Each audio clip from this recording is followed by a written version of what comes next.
সকালটা ঠিক এত সুন্দরভাবে শুরু হয়েছিল। যেহেতু একটু সকালে ঘুম ভেঙে গেছিলো, আমি আর দিদি গেছিলাম মাছ কিনতে। আর মাছের গন্ধে আমার এত শরীর খারাপ করছিল, মাছ না কিনেই বাড়ি চলে এসেছি। আর বাড়ি এসেই দেখে একটা পার্সেল এসছে। আচ্ছা, তোমাদের কার কার বলো তো আমার মতো পার্সেল এলেই মনটা ভালো হয়ে যায়? আর আমরা দুপুরবেলায় খেয়েছিলাম আমার খুব পছন্দের ভাত, আলু ভাতে আর বড়া ভাজা। এই খাবারটা আমার বেশ ভালো লাগে। তারপর খেয়ে উঠে খেয়েছিলাম একটু ফল। আর এরপর আমাদের দুজনেরই প্রচণ্ড রকম মাটনের ক্রেভিং হচ্ছিল। আর এটা তো আর বাড়ি নয় যে বললেই হয়ে যাবে, তাই আমরা দুজনেই বেরিয়েছিলাম বাজার করতে। বাজার করে এনে ও সব কিছু রেডি করে দিয়েছিল, রান্নাটা আমি করেছিলাম।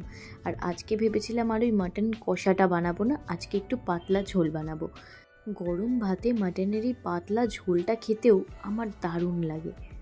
তারপর রাত্রিবেলা খাওয়া দাওয়া করে আমি ছাদে একটু হাঁটাহাঁটি করতে গেছিলাম। প্রতিদিনের মতো রাত্রিবেলা ছাদে নিজের সাথে এই সময়টা কাটাতে আমার বেশ লাগে।